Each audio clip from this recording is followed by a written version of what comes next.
Україні! Слава! Слава нації! Смерть ворогам! Україна! Понад усе! Україна! Понад усе! Україна! Понад усе! Героям України тричі! Слава! Слава! Слава! Good afternoon, my friends. Today I run no risk of getting a sunburn. Neither do all of us, my friends. So, well, not for that. We are safe today. And today, also, there's a lot of news coming from all over the world. Let's start with some of the biggest news. For example, Putin went to China to visit Winnie the Pooh himself, Xi Jinping, the leader of China. Now, by the way, for the people who don't get that joke, Winnie the Pooh is banned in China because some reporters dared to compare Winnie the Pooh to Xi Jinping on one of their newspapers. That's what kind of a beast we're dealing with. That's what kind of a bear we're dealing with. What kind of a panda we're dealing with, my friends. It's not a harmless panda at all. It's a very jealous, very bitter panda. Every single time he gets compared to Winnie the Pooh, he gets angry. Now we got another bear coming to visit this panda. But this bear is wounded. He's licking his wounds. The Ukrainians, they've wounded him. Now he goes to China to beg the panda for more weapons, for more support. Oh, whoops, I guess I shouldn't have said. They've already been sending some weapons to Russia. They've been doing it under wraps. They're trying to make sure that nothing shows. But my friends, what they're doing is obvious. They are supporting China. Or rather Russia in this case. The Chinese are supporting Russia right now. Now they better be careful, because what they're doing now can be punishable with secondary sanctions.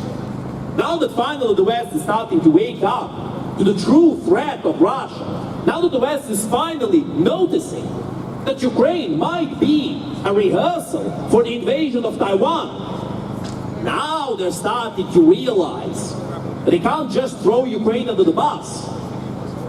Because of course, Xi Jinping loves what he sees in Ukraine. He can figure out what's the strengths and weaknesses of the Western weapons. That is why, my friends, we need to help Ukraine win as soon as possible, so that they don't get to learn those strengths and weaknesses, so that in the possible confrontation of a Taiwan, the Chinese will not stand a chance. That, my friends, is the best deterrent against their possible invasion of Taiwan. We've seen it many times. We've seen what they've done to the Uyghurs. We've seen what they've done in Hong Kong. We remember Tiananmen Square. Tiananmen Square will not be forgotten, my friends. And the people crushed by the tanks there. Something that the Chinese like to say that never happened. The Chinese government, the CCP, claims Tiananmen Square isn't a thing, that it never happened. But my friends, we know better. Same as Stalin when he was editing his pictures with the people that he had a falling out with. Exactly the same thing is being attempted by the Chinese, by the CCP. And they, once again, they will have to be very careful. They will have to tread very carefully. Because the West has had enough of these many moves of the authoritarian world, of these moves of the enslaved world. Russia, Iran, and North Korea are the clear enemies. Whether China wants to be an enemy or not is up to them to decide. Whether China wants to be involved in this pointless confrontation is up to them to decide. Because they have not gotten attacked, but they might attack. So of course, now that Putin feels like he's on the ropes, now that the aid is starting to trickle in to Ukraine, he needs to go to China, to prostrate himself in front of his buddy and beg him for more support, beg him to pressure the West to stop supplying Ukraine with weapons. That shows, my friends, that shows that Putin is afraid. That shows that Russia is weak. Now is the time to press on the advantage, to help Ukraine win and end this war once and for all. Which leads us to the second bit of news. Something less bombastic, although in a way it's even more, and you'll realize what I mean in a second. Fico, the leader of Slovakia, and very famous Russophile on the level of Viktor Orban, has gotten shot. Apparently right now he's in a hospital in a critical condition. We still are not sure why he got shot. But let's just say that his policies were quite controversial. Right so. That's what happens, my friends, when you are a Russophile and a shill for Putin. You make a lot of enemies. A lot of people don't want what Robert Fico brings to the table. A lot of people don't want to live in a corrupt hellhole like Russia or Hungary, for that matter. The people of Georgia are another example of a people who's had enough with these rules and laws passed by Russophiles. Enough of a corrupt government that gets paycheck on top of paycheck on top of paycheck by the Russian terrorist regime. Enough of people who don't care what the actual people of Georgia are going through. Enough of that government that's only being kept there by Russia. And that is why, of course, the Georgian opposition says no to Russian laws. And the Georgian government, the Georgian Dream, as they call themselves, they claim that they're also against Russian laws, that this foreign agent law is against Russia, supposedly. Well, my friends, it seems like quite a coincidence that this law they're passing in Georgia is exactly pinpoint by pinpoint the same exact law that the Russians have passed long ago. If I'm not mistaken, in 2017. Around that time, they have passed exactly the same law in Russia. And now, of course, lo and behold, the puppet government in Georgia wants to pass the same law upon the Georgians. And rightfully so, the people are angry. The people don't want to have any of that. The people are resisting it. But unfortunately, the government in Georgia has already passed that law, my friends. That is the tragic part. And it would seem like Georgia is now at a crossroads. On one hand, if the people simply stay silent and do nothing, then Georgia will simply become a new Belarus. 100% puppet state of the Russian terrorist regime. As good as a region of Russia, honestly.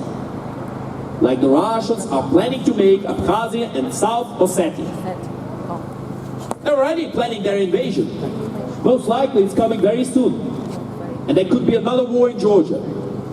Why might that be, my friends? Well, because the Russian terrorist regime has not been put down yet. Something that should have been done long ago. When the bear attacks a village, you don't simply lock yourself shut inside of your huts. You don't simply point fingers at each other saying, oh, you poked the bear. No, you poked the bear. No. You get out, you join forces, and you kill the bear. It's as simple as that.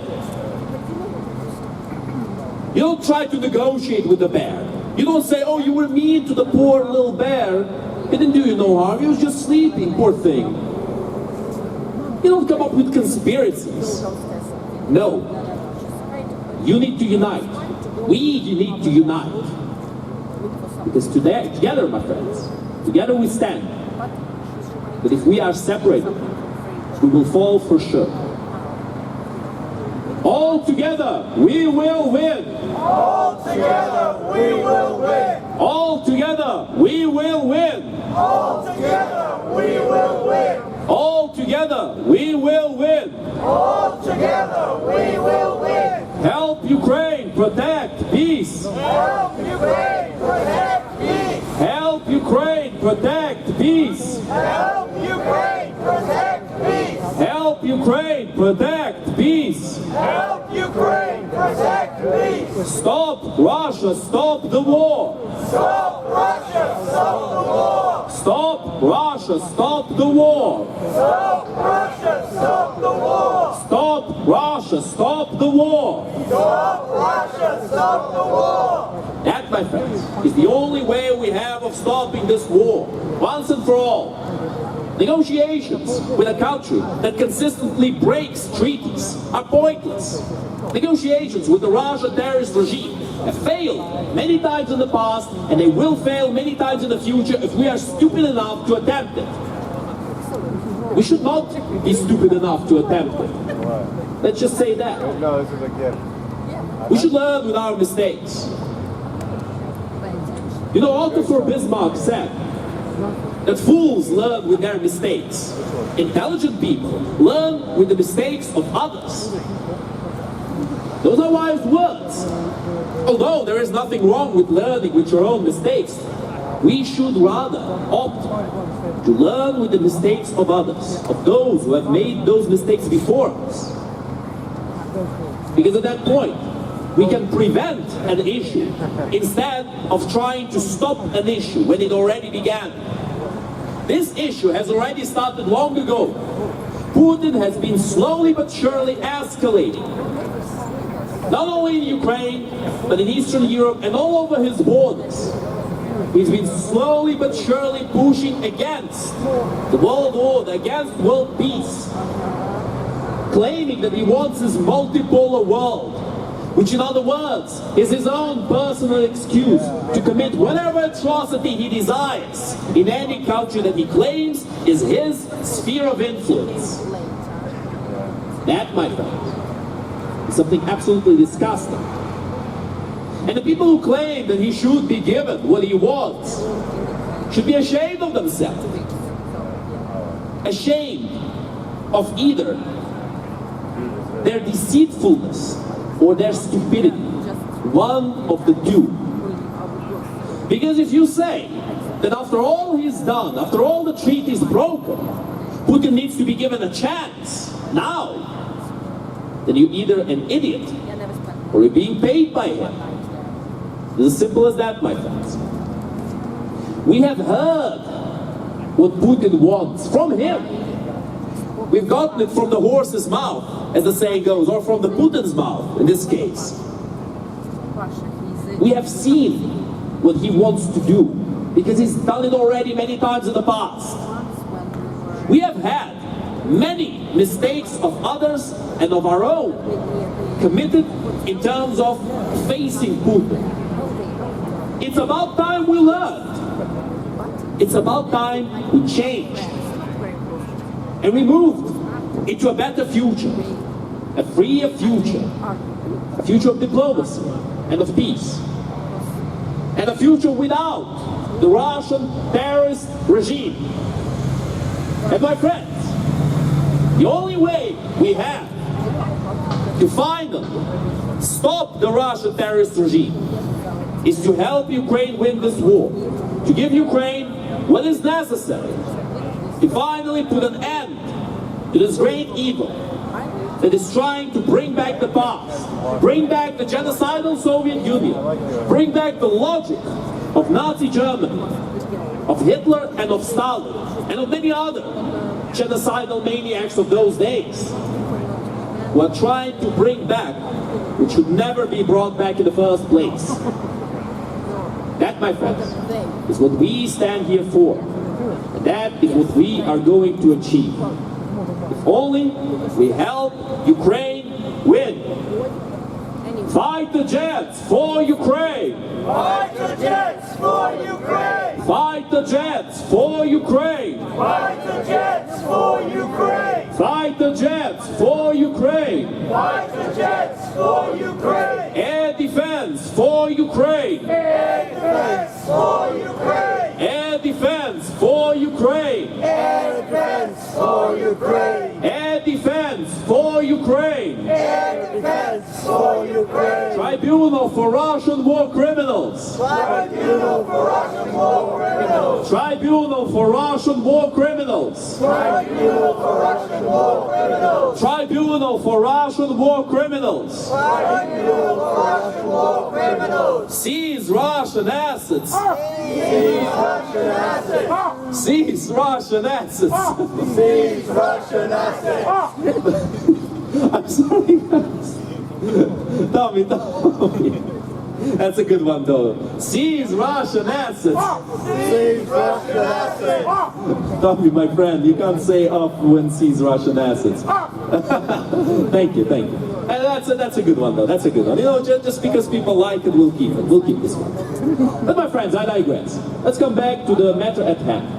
As you all know, on 9th of May, we went to the Imperial War Museum, and we counter-protested there against the Russophiles and the shills, who claimed that they were only there to support the poor people who fought against Nazis, the heroes who had beaten Nazis. And they brought Soviet flags, of course. Because nowadays, as we know, Russia is basically the only country that celebrates 9th of May, when everybody else celebrates 8th of May, the actual day when the Nazis have capitulated. But don't tell that to the Russians. They have a very loose relationship with the truth, as we've already noticed many times. So my friends, when these individuals claim that the Soviet Union was ideologically opposed to Nazi Germany, the best option you have is to laugh in their face. Because at the very beginning of World War II, Nazi Germany and the Soviet Union were birds of a feather. They were working together, completely in cahoots with each other. The Soviet Union was giving the Nazis the prime materials that the Nazis needed: metal, oil, gasoline. And the Nazis were giving the Soviets their military technology. It was a beautiful exchange, at least in their eyes. Because of course, they dared to claim that nowadays Ukraine is full of Nazis.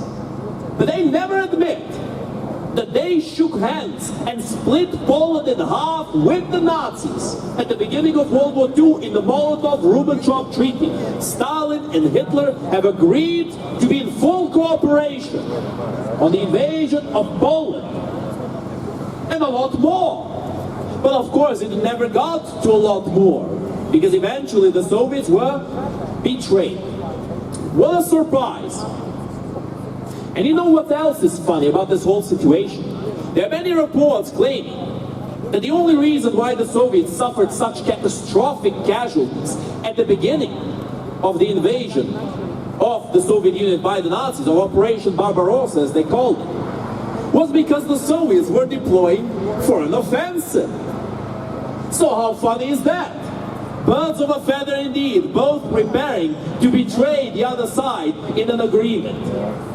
But I guess the Nazis beat them to the punch just by a little bit. But never say that to the Russophiles, no. They refused to accept it. They immediately changed the subject. No, we can't be talking about how the Soviet Union was on the same side as the Nazis. No, we can't be mentioning that. That's not nice. That completely removes all righteousness from the brave Russian heroes who are dying by the hundreds of thousands because of a war that means nothing to them, that means everything for Putin.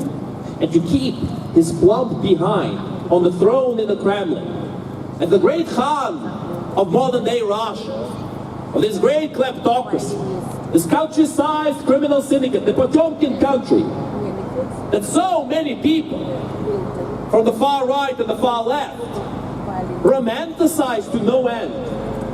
For the far right, Russia is the best example of an ethno-nationalist white supremacy country. They love it. Oh, based Putin, what a traditionalist, isn't he? And then we forget that in Russia, there's actually more minorities than in all of Europe together. So the far right is stupid. What's new? Nothing. But what about the far left then? Why do they support Russia? Well, that's even easier. Because Russia presents itself as the heir to the Soviet Union. And as we all know, tankies, they just never... Oh, thank you very much, my friend. I remember this guy. You're from Romania, aren't you? I remember you. You're from Romania. I remember you, my friend. You know what? I know many people from Romania. They're a lot more intelligent than you. I'm not sure if you're actually from Romania. Although, as the saying goes, every village has its idiot. And I guess we got the idiot in this village today. You know, the problem is, the real problem is, when you consistently kill everybody except the idiot in the village. Every single person. You got a bit of a dysgenics going on. And my friends, for a very long time, the people who want freedom, the people who want peace, the people who want a better future in Russia have been getting killed and exterminated by the Russian terrorist regime. So right now, unfortunately, what we have is a terrible situation where the Russian opposition is either in jail or in a coffin. And that's not counting, of course, with the people who have fled Russia. But my friends, less about Russia and more about Ukraine. What about Ukraine? What's with all of these accusations of Nazis? All of these accusations of corruption? Well, let's face the corruption accusations. It's very interesting that nobody was complaining when Ukraine gave up the third biggest nuclear arsenal in the world in the Budapest Memorandum. No one was saying that Ukraine is corrupt back then. No one was screaming and shouting, no, we should not sign treaties with Ukraine. Ukraine is corrupt. So let's get this straight. These individuals, they're perfectly fine to sign treaties with us when those treaties are in their favor. But when the payday is due, when they have to do their part of the agreement, all of a sudden, nope, you have just gotten corrupt all of a sudden. Quite hypocritical, I'm sure you'll agree. Another interesting argument done by these so-called American patriots in particular is that, oh, how can we give so much aid to Ukraine? We don't care about Ukraine, we care about ourselves. Well, where do you think that aid is going to be going in the end?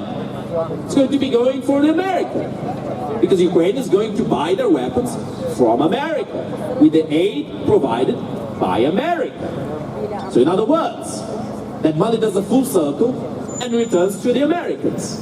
The Americans rearm their arsenal and the Ukrainians get what's necessary to beat Russia. So everybody wins.